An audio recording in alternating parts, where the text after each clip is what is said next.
it's Madaran here, and welcome to a deck profile for the Aromage archetype. So this is like the first version, well, second version, but yeah, let's go through it. It's April Banlist approved because we have the one that there'll be the destruction on one. I'm using the Yu-Gi-Oh! Yu-Gi-Oh! Pro Salvation system in order to do this.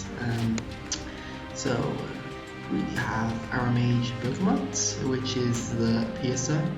It also increases its attack by 1000 plus the 500 you get from Aromatherapy, which will make that 3900 beta. If you have two of those out, it's very powerful. Then we have Aromage Rosemary. I very much like this monster as it stops Valkyrius going off because your opponent can activate monster effects until the end of the damage step. And once per turn, when you gain life points, you target one face-up monster on the field and changes battle position, which can be annoying at times, especially when it's linked with Sullen Wishes and it's the only monster on the field. So I have to switch hers and then switch back, and it's just very annoying. All of them have two effects. One where it's based on their life points being higher than your opponent's. Second is based on when you gain life points, which seem to be working at either player's turn. Maybe it is proper, or maybe that's just fault. I think it's more likely proper. Next one is Aromage Kanaga.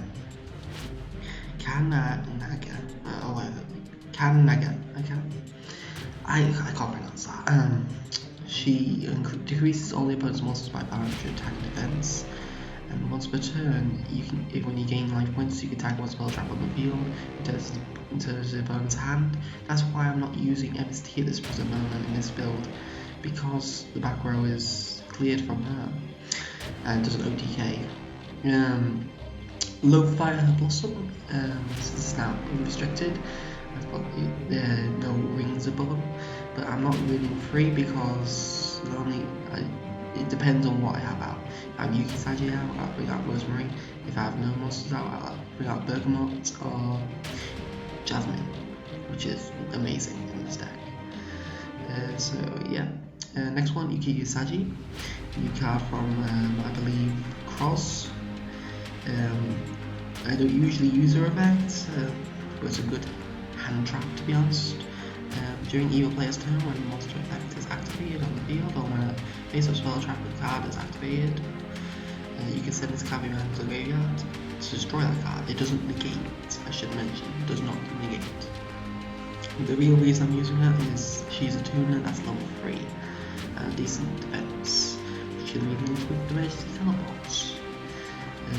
I'd like to thank TCG Gaming for giving me showing us Yuki Saji in the Aromages.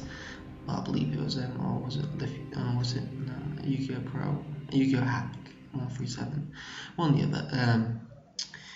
But yeah, Yuki Saji, amazing because it unlocks synchro plays to bring out this boss monster, or Yazi, which some decks cannot get over. Well, except from BLS. And then finally we have for the monsters, we have Jasmine.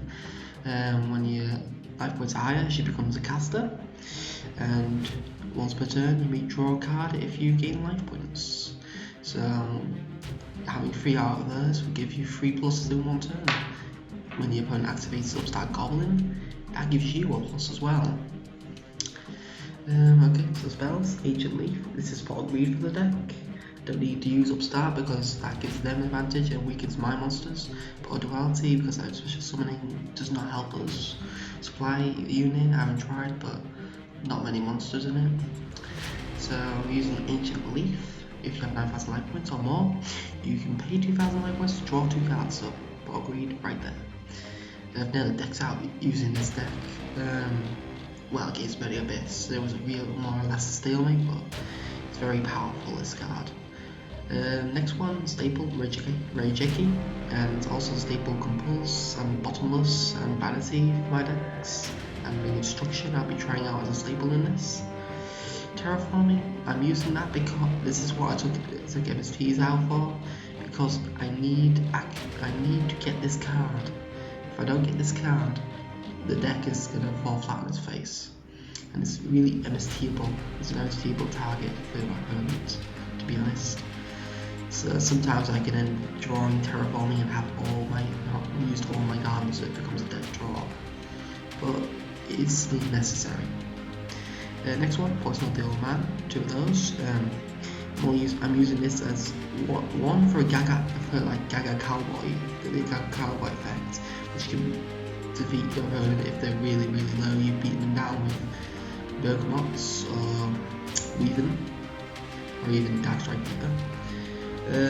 But yeah, it also gives you can use it on your opponent's turn, so you can gain another draw through Jasmine if she's out, and this 1,200 increase is very good. People outside. Next, 3 emergency teleports to special summon Yuki Usagi. And 3 Aroma Garden, which are amazing. Once per turn, if you control a Aroma monster, you gain 500 life points, and then all monsters you control gain 500. You can use this effect multiple times. It's not limited to one Aroma Garden per turn, just as long as you have Aroma Mages. So you can use this multiple times. Use this and then play another one and use this effect again. Play another one, use this effect again. That's 1,500 attack and 1,500 attack for each Asian monster you got. And when the Roman monster is destroyed that you control by battle or card effect, sent to the graveyard, you gain 1,000 life points. So this shows Macrocosmos as a threat to this deck, because Roman Garden will activate its effect. Secondary effect. Next we got Drain Shield, the only deck that really can run it as a good card. Usually when you see it in other decks, it's not going to be that very applicable, except if it's Grinnell deck. But Drain Shield is amazing in this deck, and it gives even more draws with Jasmine, or even a Book of Moon effect with this, or a Giant Trunade effect with this, or even a Power Up effect. Then we got Ring of Destruction to weaken your opponent's life points, recently unbanned as you know. Composed and Vanity for obvious reasons, and Solemn Wishes. Always wanted to incorporate this card into a deck, and now I finally have the chance. It's an amazing card, and also increases your life points when you draw through Jasmine as well. Not just during the draw phase. Add 3 of those together. Well, actually draw cards, so they all resolve at the same time. So Solemn Wishes wouldn't get that many, but it's still 1,000 plus during your draw phase. Or during your opponent's phase when they activate Upstart and you have Jasmine out. Okay, to the extra deck, we have Yazi, Evil of the Young Zine. Very powerful card, Black Wings now, and it's a very powerful card here because I used this against Burning Abyss. The only out they had to it was BLS. If they had Regikai, they would have out with that and Dark Hole, but it's going to be hard for them. Their Firelight can't affect you though. Dark Strike Fighter to further burn your opponent. Black Rose Dragon to destroy all cards on the field. You can use the second effect. I haven't had the chance to do that. Ancient Fairy Dragon, amazing, great against Madolche or Dark Worlds. You can destroy their field spell and then add your field spell to your hand and gain 1,000 life points. And then you can special summon if it's in defense mode. Then, if you have it in defense mode, you're probably not going to be attacking that turn. So you can special summon from your hand, bring out an Aromage. Then that Aromage can maybe bring out something else, maybe tribute for a Bergamot. And yeah, it'll go on like that. Then you just see the Weaver, the MVP of the deck. It gains attack equal to the difference between your life points and your earnings, and it also loses attack in the same fashion. When it's destroyed by balance into the graveyard, you can pay 1,000 life points to special summon it. Again, Macrocosmos weakness to this card, but it's an amazing monster. You can get up to over 10,000 life attack at some points. The highest I've been using this deck is 20,000 life points, and that was more of a stalemate deck. Duel. Next, on to level 6s, Goyo Guardian to special summon your opponent's monsters, and which is now unrestricted, and Queen of sorry for the gap there. Right, video cut off. As I was saying, Queen of Thorns, that burns your opponent when they know not special summon in land time. So if they're going to be spamming a lot of monsters, this is a good card to have out. And then Ally Justice Catasta, automatic destruction on non-dark monsters, and Samsara, which is, I just love this card when it's destroyed by opponent's card effect or by battle.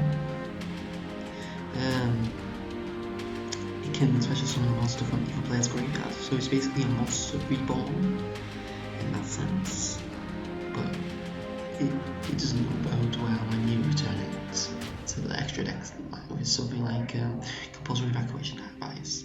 Okay, into the rank falls. We have 101, cast down Exton, staples in all my builds, and number 82 because we got that face Aroma Garden, so we can attack directly and protect it from attacks. Next is Livia. I haven't yet used it, so probably will take it out later. But usually to bring back something like Yuki Usagi after it's been banished from emergency teleport if it hasn't been used. And then number 49, which I use quite a few times now. Great cards because they increase your life by 500, and when it's destroyed it returns to your level 3 seeded deck. So Lone Fire Blossom, Kanaga, or even Yuki Usagi. So yeah, that's the deck build. This is the first time I've got it decent enough, so I thought I'd show you it. Be playing on Salvation a bit later today to see how it works. Please like and subscribe if you like this vid, and please leave comments on the decks you'd like to see, or if you've got any cards that would be better for this deck. I don't know every card, obviously, so you may know an obscure card that people are playing that might be amazing tech in this. Okay, thank you very much.